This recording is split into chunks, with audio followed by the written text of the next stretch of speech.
మీరు పాపం చేయడానికి ఎందుకు భయపడతారు? మీరంటే మనం అయ్యి బాబోయ్ దాన్ని వచ్చే జన్మలో అనుభవించాలరా, ఎందుకు వచ్చిన గొడవని. పునర్జన్మ లేదు అని నేను అన్నాను అనుకోండి, ఇక దేనికి భయం మీకు? ఏమైనా భయపడవలసింది ఉందా? పుణ్యం ఎందుకు చేయడం? జీవుడు అనుభవించడానికి ఇంకో జన్మ లేదుగా. పాపం చేయడానికి ఎందుకు భయం? దానికి ఫలితం అనుభవించడానికి ఇంకో జన్మ లేదుగా. పునర్జన్మ సిద్ధాంతం ఎక్కడున్నదో అక్కడే ప్రవర్తన చాలా చక్కజేయబడుతుంది. ఎందుకంటే జీవుడు వాడే శరీరాలు మారతాయి. అనుభవం జీవుడిది. శరీరము దేని కొరకు అంటే జీవుడు సుఖదుఖములను అనుభవించడానికి శరీరము ఉపకరణం. ఇప్పుడు ఇది లేదనుకోండి, నేను ఎలా అనుభవిస్తాను? సుఖదుఖాల్ని అనుభవించడానికి లేదు. ఇప్పుడు ఇది ఉంది కాబట్టి దీనికి ఆకలి వేసింది, ఆకలి అన్న దుఃఖాన్ని అనుభవిస్తాను. ఇది ఉంది కాబట్టి దీనికి కడుపు నిండింది అనుకోండి, అమ్మయ్య కడుపు నిండిందన్న సుఖాన్ని అనుభవిస్తాను. ఇది ఉందనుకోండి, ఇక్కడెక్కడో తెగిపోయింది అనుకోండి, నాకు కాలు దగ్గర తెగిపోతే నిప్పెడుతూ ఉంటుంది. ఆ నిప్పెడుతున్నప్పుడు అబ్బా బాధ పెడుతోంది అని బాధపడుతుంటాను. బాధ జీవుడిది. జీవుడు బాధపడడానికి ఉపకరణం శరీరం.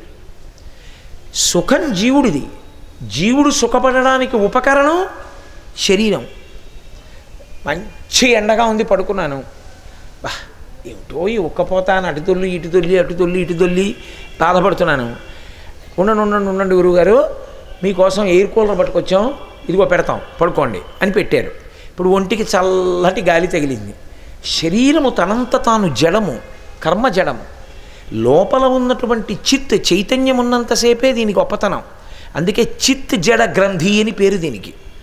చిత్తు జడము కలిసి ఉంటాయి గ్రంథిగా. ఇప్పుడు దీనికి చల్లటి గాలి తగులుతోంది, అమ్మయ్య హాయిగా ఉందండి. ఎవరు? మనస్సు, సూక్ష్మ శరీరం అంది. అనగానే నాకు నిద్ర పట్టింది. అంటే ఇప్పుడు సుఖమునకు కారణం ఇది అనుభవించడానికి. ఇది లేదనుకోండి, ఇక సుఖం దుఃఖం అనుభవించడానికి ఏమైనా ఉందా? ఏం లేదు. కాబట్టి గత జన్మలలో పాప పుణ్యములను అనుభవించడానికి ఈ శరీరంతో వస్తాడు. పునర్జన్మయందు అది గొప్పతనం అని మీరు అంటున్నారు కదా.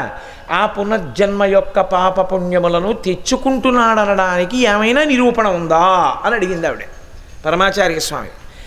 ఆయన ఏం అనలేదు. పరమాచార్య స్వామిని ఏదైనా ప్రశ్న వేస్తే వెంటనే జవాబు చెప్పేవారు కాదు. ఒక్క క్షణం ఆగి కళ్ళు మూసుకుని తర్వాత చెప్పేవారు. మహాత్ముల మాటలు అలాగే ఉంటాయి ఎప్పుడు. ఆయన అన్నారు, ఒక పని చేయమ్మా, నీవు చెప్పడం తర్వాత చెప్తానులే. ఇక్కడ 3వ వీధిలో ఒక ప్రసూతి హాస్పిటల్ ఉంది. ఒక కాగితం పెన్ను పట్టుకెళ్ళి ఎన్ని గదులు ఉన్నాయో చూడు. ఇవాల్టి సూర్యోదయం నుంచి రేపు సూర్యోదయం పరిమితి పెట్టుకో.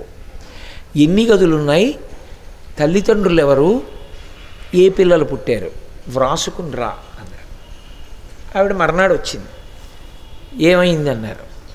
అయ్యా 16 గదులు ఉన్నాయి, 4 ఎయిర్ కండిషన్డ్ గదులు, 4 స్పెషల్ రూమ్స్, మిగిలినవి సాధారణమైనటువంటి గదులు.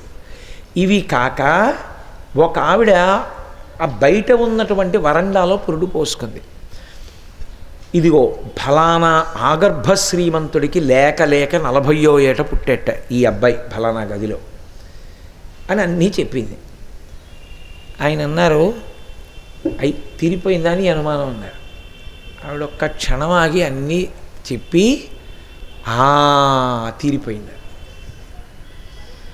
ఆగర్భ శ్రీమంతుడికి కొడుకుగా పుడుతూనే వాడు వారసుడు అయిపోయాడా? తండ్రిదంతా ఎవరిదప్పుడు? వాడిదే. వాడు ఏమైనా సంపాదించాడా? వాడు సంపాదించలేదు, కోట్లు వాడివే. వాడు వారసుడు అయిపోయాడు. అలా అయిపోవడానికి కారణం వాడి గత జన్మ పుణ్యం. ఇప్పుడు అది క్షయం అవ్వాలి, అందుకని ఈయన కొడుకుగా వచ్చాడు. ఒక ఆయన దరిద్రుడిగా పుట్టాడు. గత జన్మలలో చేసుకున్నటువంటి పాపం అలా పుట్టించింది. తర్వాత ఒకవేళ ఐశ్వర్యవంతుడు కావచ్చు, అప్పుడు పుణ్యం మళ్ళీ అనుభవంలోకి వచ్చింది. కాబట్టి పునర్జన్మ సిద్ధాంతమునందు పాపపుణ్యములను అనుభవించడానికి ఈ శరీరంతో వస్తాడు. ఇప్పుడు అర్థమైందా? అయ్య బాబోయ్, ఇంత గొప్పగా మీ ధర్మం ఎందుకు చెప్పిందో ఇప్పుడు అర్థమైందండి. పరమసత్యం మీ ధర్మంలో చెప్పింది అంగీకరిస్తున్నానని వెళ్ళిపోయారు వాళ్ళు. కాబట్టి ఈ శరీరము లేనినాడు సుఖదుఖములను అనుభవించడానికి జీవుడికి ఉపకరణము ఉండదు. కాబట్టి నిజానికి జీవుడు అనుభవించేటటువంటి సుఖదుఖములకు ఈ శరీరాన్ని సాధనంగా ఈశ్వరుడు ఇస్తాడు. అందుకే దీనికి శకటము అని పేరు. బండి ఇది 2 చక్రములతో నడుస్తూ ఉంటుంది. ఇందులో మనుష్య ప్రాణికి బుద్ధినిస్తాడు. ఈ బుద్ధి చేత మనుష్యుడు ఏం చేయవలసి ఉంటుందంటే, గత జన్మలలో మనసు పట్టుకొచ్చింది చూశారు వాసనలో. పుడుతూనే మీరు చూడండి, ఓ పిల్లవాడు ఎక్కడైనా భగవత్ సంబంధమైన పాట వినపడితే వాడు ఇలా ఇలా నమస్కారాలు పెడతాడు. నేను మొన్ననే కాకినాడలో దేవీ నవరాత్రులు చేసినప్పుడు ఒక పిల్లవాడు కచేరీ చేయడానికి వచ్చాడు మా దగ్గరికి. వాడు 3వ సంవత్సరంలో 180 రాగములను గుర్తించి గిన్నీస్ బుక్ ఆఫ్ వరల్డ్ రికార్డ్స్కి ఎక్కాడు. 180 రాగములను గుర్తించగలిగిన స్థితి 3వ ఏట ఎలా వచ్చింది అంటే, వాడు గత జన్మలలో ఏదో గొప్ప సంగీత విద్వాంసుడు. వాడికి ఇంకా రాగం మీద, తాళం మీద, రాగములను గుర్తించగలిగినటువంటి ఆ వైభవం మీద, ఆ నాదోపాసన చేసి ఈశ్వరుణ్ణి చేరడంలో వచ్చిన వైక్లభ్యం, ఇంకా సంగీతం మీద వ్యామోహంగా వాడు పునర్జన్మ తీసుకున్నాడు. తీసుకోవడంలో ఆ వాసన ఉండిపోయి మనసుకుండిపోయిన పరిణితి 3వ ఏటనే ప్రకటనమైంది. మీరు కొంతమంది పిల్లల్ని చూడండి, 3వ ఏటనే వాడు తనకన్నా ముందు పుట్టిన వాడిని ఏ నూతి దిగిరో నిలబడితే తోసేయడం, అమ్మా నాన్న బట్టని బ్లేడు పెట్టి కోసేయడం, వాడి యందు క్రౌర్యముతో కూడినటువంటి పోకడ వ్యక్తమవుతుంది. ఒక్కొక్కడు భోగాభిలాషి, ఒక్కొక్కడు చాలా చిన్న వయసు నుంచి భగవంతుడు, భక్తులు, ఆశ్రమాలు, దేవాలయాలు వాటి మీద అనురక్తితో ఉంటాడు. ఇక్కడే తిరుగుతూ ఉంటాడు మా మోహన్ రావు అబ్బాయి బాలాజీ. వాడి వయసేపాటి, వాడు ఎప్పుడు అయ్యప్ప స్వామి గుడి, తీర్థయాత్రలు, వాడి ఈడి పిల్లలు ఉన్నారా లేరా వాడికి అనవసరం. వాడు మీరు చూడండి, వాడిని నువ్వు వడ్డించరా అనక్కర్లా, గ్లాసులు పట్టుకుని పెట్టేస్తూ ఉంటాడు, కంచాలు పెట్టేస్తూ ఉంటాడు. కాకినాడ నుంచి వచ్చినటువంటి 400 మంది యాత్రికులలో ముఖ్యమైన స్థానాల్లో ఉన్న వాళ్ళందరూ వాడికి తెలుసు. ఎవరి దగ్గర ఏముంటాయో వాడికి తెలుసు.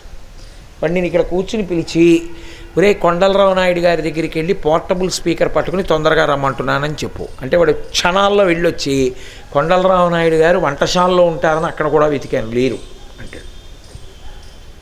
అంటే వాడు ఎవరెవరు ఎంత ప్రధాన కార్యకర్త, ఆయన ఎక్కడుంటాడో కూడా వాడికి తెలుసు. వాడికి ఎలా వచ్చింది ఆ సంస్కారం? ఏమి మిగిలిన వాళ్ళ పిల్లలు ఎవరు వచ్చి అలా ఎందుకు చేయలే? వాడు ఒక్కడే ఎందుకు అలా వెంటపడి వచ్చాడు? అది జన్మాంతర సంస్కారం. ప్రహ్లాదుడు గురించి చెప్తూ అదే అంటారు, బాల్యమునందు ఏది అలవాటు పడిందో అది స్థిరీకరింపబడుతుంది. బాల్యమునందు అలవాటు పడనిది గత జన్మలకు విత్తనం తప్ప ఇప్పుడు చెట్టు అయ్యే అవకాశం ఉండదు. మనుష్యుడు బుద్ధి చేత, శాస్త్రము చేత, గురువు మీద ఉన్న విశ్వాసం చేత ఏ వాసన తెచ్చుకున్నాడో ఆ వాసనని ఇప్పుడు గెలుస్తాడు. ఇది మీరు బాగా పట్టుకోవాలి. లేనినాడు శాస్త్రములన్నీ నిష్ప్రయోజనమవుతాయి సాధనలో ఇది పట్టుకోకపోతాయి. మీకు శాస్త్రం తెలియంది ఏముంటుందండి? సత్యం వద, ధర్మం చర. ఇది తెలియనివాడు ఎవరు? ధార్మికంగా ఉండు తెలియనివాడు ఉన్నాడా? ఉండడు. కానీ ధార్మికంగా ఎందుకు ఉండాలో మనసులో ఉంచుకునేటట్టు గురువు చెప్తాడు. ఇప్పుడు ఆ వాక్యం నిలబడింది లోపల.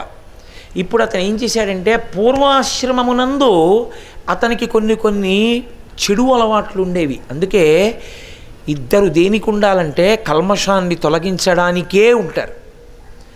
ఇంత కల్మషమా అన్నవాళ్ళు ఆ 2 స్థానముల యందు ఉండడానికి అర్హులు కారు. ఒకడు గురువు, 2 దైవము. పాపము అన్నదున్నది అన్నప్పుడు క్షమించడానికి సిద్ధంగా లేనివాడు ఈశ్వరుడు కాడు. అవతల వారి ప్రవర్తన చెడ్డదై వచ్చి తనని ఆశ్రయిస్తే దిద్దడానికి సిద్ధంగా లేని గురువు కాడు. మీరు ఆలోచించండి. సమాజంలో చెడు లేనప్పుడు వచ్చి ఆయన పాదములు పట్టుకుని మీ వలన నేను మారదామనుకుంటున్నాను అన్నప్పుడు అంగీకరించలేనివాడు గురువుగా ఎలా పనికొస్తాడు? అనారోగ్యంగా ఉన్నవాడి కోసమే డాక్టర్ గారు ఉన్నారు. ఆరోగ్యంగా ఉన్నవాడు ఎవరో డాక్టర్ గారి దగ్గరికి వెళ్ళావు. నాకు ఒంట్లో బాగులేదు అన్నవాడి కోసమే డాక్టర్ ఉన్నాడు.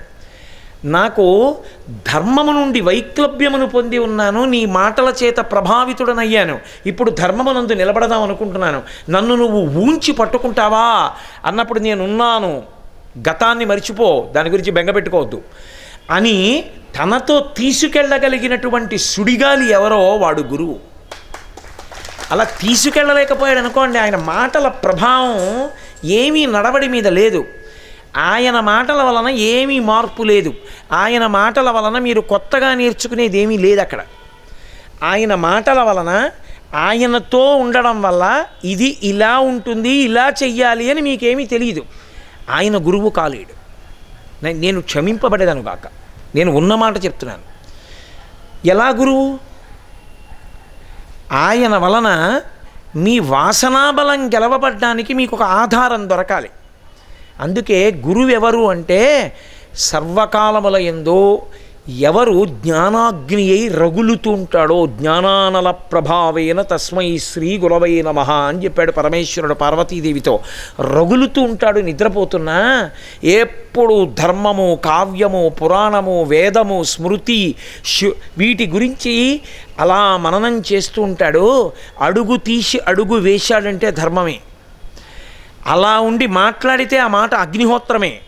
అవతల వారిలో ఉన్నటువంటి అజ్ఞానాన్ని పటాపంచలు చేసి మనం ఈయన మాటలని అనువర్తించి ఉత్తమ పదం వైపుకి తిరగాలనేటటువంటి ఆకాంక్ష కల్పించి కోట్ల జన్మలుగా మనసు పట్టుకున్నటువంటి వాసన బలాన్ని క్షయం చెయ్యగలిగిన వాడెవరో వాడు గురువు. అది శాస్త్రం.